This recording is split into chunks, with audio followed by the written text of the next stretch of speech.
আজ মানিকতলায় প্রচার সারলেন বিজেপি প্রার্থী কল্যাণ চৌবে। বেশ ফুরফুরে মেজাজে সকাল সকাল প্রচার সারতে বেরিয়ে পড়তে দেখা গেল তাকে। সাধারণ মানুষদের সাথে কথা বললেন, ঘুরে দেখলেন এলাকা, সাথে প্রচারও সারলেন। রীতিমতন গরমে বাইরের তাপকে উপেক্ষা করেই তিনি ফুরফুরে মেজাজ নিয়ে একেবারে নেমে পড়েছেন ময়দানে, কারণ সামনেই উপনির্বাচন।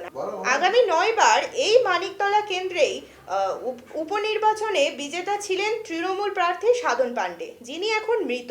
বর্তমানে তার স্ত্রী এই এলাকার তৃণমূলের উপনির্বাচনের মনোনীত প্রার্থী।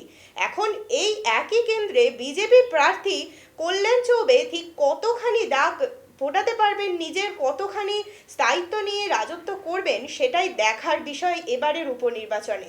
তাই এবারের উপনির্বাচনে সঙ্গে মানিকতলা কেন্দ্রের সমস্ত দিকে নজর রাখতে চোখ রাখুন আমাদের পর্দায়।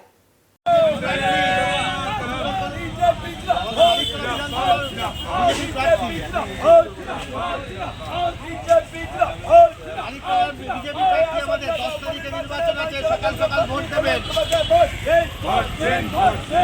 মানিকতলা উপনির্বাচনে 10 তারিখে বিজেপি প্রার্থী কল্যাণ চৌবে। দাদা 10 তারিখে উপনির্বাচনে 10 জুলাই নরেন্দ্র মোদী প্রার্থী কল্যাণ চৌবে।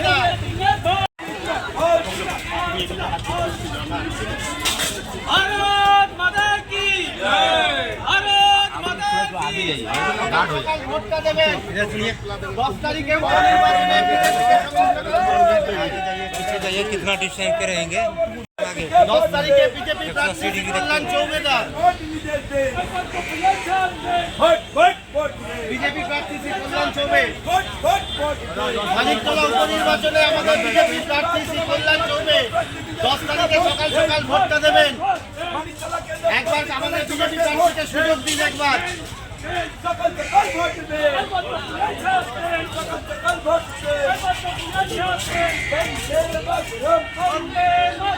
बीजेपी